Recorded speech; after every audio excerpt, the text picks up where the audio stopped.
السلام عليكم ورحمة الله وبركاته. بداية فيديو جديد، اهلا بكم في قناتي قناة بيتك اجمل مع مروة. الفيديو بتاع النهاردة يا بنات هنعمل مع بعض كده الكشري المصري الاصيل بطريقة كده سهلة كده وبسيطة، وبيكون طعمه زي العسل.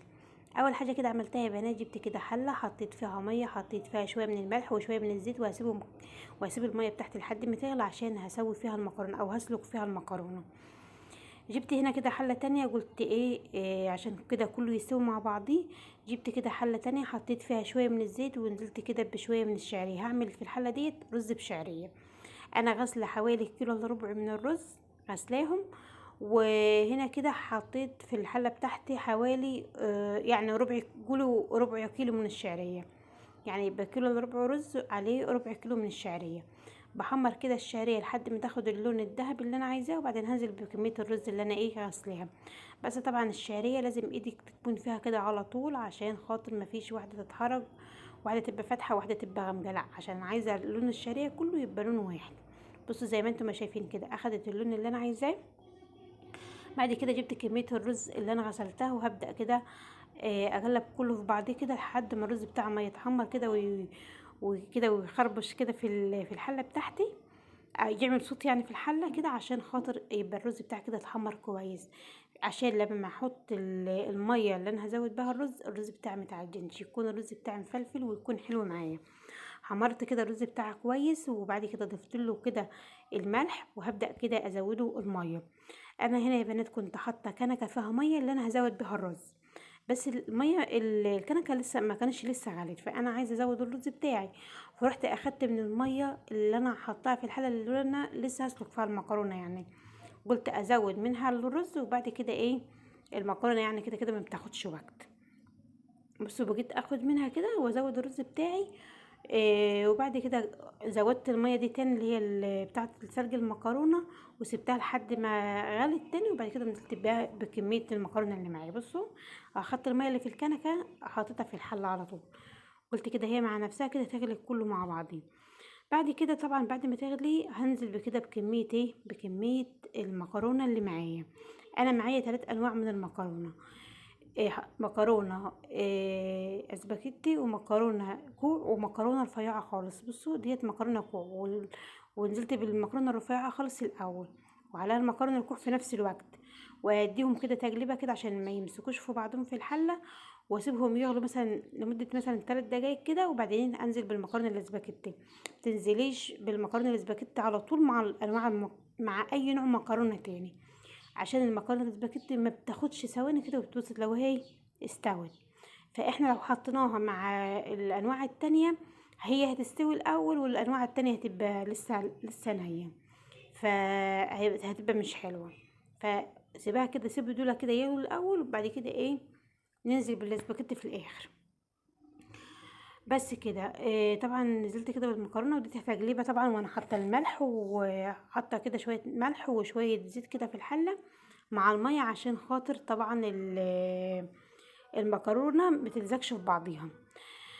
سبت المكرونه كده يا بنات لحد ما تستوي او تتسلق يعني مع نفسها، وجبت كده حله عشان هعمل الصلصه بتاعتي. جبت كده شويه توم محترمين مفرومين كده.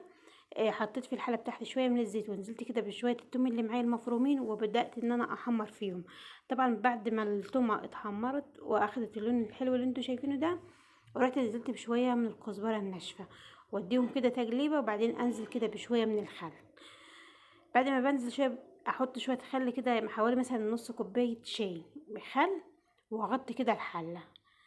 بصوا حطيت شويه خل كده حلوين، وبعد كده اديهم كده تقليبه سريعه، وبعدين اغطي الحله اسيبهم يغلوا بس، يعني التومه تغلي في الخل. وبعدين انزل كده بكميه الصلصه اللي معايا او كميه الطماطم اللي انتي فرماها في الخلاط او ضربها في الخلاط. هنا كنت هعمل كنت عايزه احط للكشري بتاعه حمص. فانا عملت الحمص ده كان عندي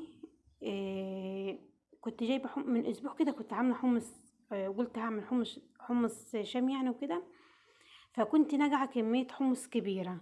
فلما نجحت كميه الحمص الكبيره جيت اسويها لقيتها، حسيت ان هي كتيره، لا انا مش عايزاها تقعد عندي في التلاجة. رحت خدت منهم شويه بعد ما اتنجعوا، خدت منهم شويه ملي علبه كده، العلبه الصغيره اللي في ايدي ديت، ورحت حطاهم في الفريزر. قلت هينفعوا في يوم هعمل فيه كشري. يعني هيسدوا في يوم تاني. بس فجه الوقت طبعا اللي انا هعمل فيه الكشري، ورحت ايه مطلعهم. حطيت الحله فيها ميه، سبتها لحد ما غلت، وبعدين نزلت كده بالحمص.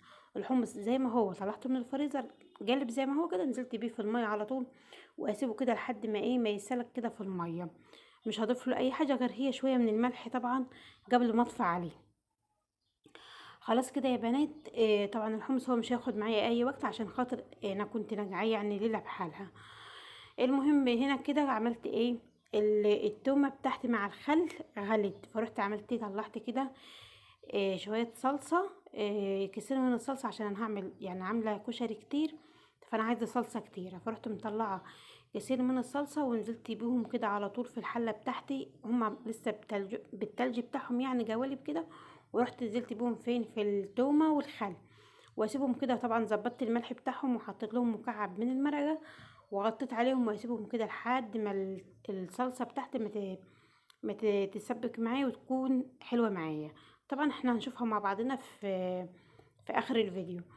هنا كده يا بنات هعمل ايه، هعمل الدجه بتاعه الكشري. عملت ايه معايا هنا كده، توم مفروم، ومعايا خل، ومعايا ميه، ومعايا شطه، ومعايا ملح. ممكن تعملي الميه اللي هي الحمراء، اللي هي تعملي ميه وفيها شطه، وتدوبي فيها شويه شطه، وتحطي كينهم دول كده على جنب. وتجيبي حاجه تانية، طبق تاني، تروحي عامله فيه ايه، التومه مع الخل والملح وشويه ميه برضو. بس انا بقى بختصر كل ده انا بحب اختصر في كل حاجه يعني. بعمل ايه، بجيب التومه على الخل على الميه على الشطه على شويه الملح، رشه الملح يعني، واخلطهم كلهم مع بعضهم. وباجي ايه عند ما عند التقديم او عند الاكل يعني، بروح واخده كده من الخلطه ديت، واروح حاطه على وش اطباق الكشري زي ما انتم شايفين كده، على الصلصه كده يعني بس. وبيكون زي طعمه زي الفل. محبش انا الحاجات الكتيره لا انا مش محبش اشغل نفسي يعني، هي كده وبيكون والله العظيم طعمه حلو. جربوا الكشري بالطريقه دي وان شاء الله كده هتدعوا لي. بس انا الكشري هو ناقصه حاجه، ناقصه العدس، اللي هو عدس العدس البني او العدس بجبه، بس انا ما كانش عندي. ف قلت يعني مش هقف عشان خاطر العدس.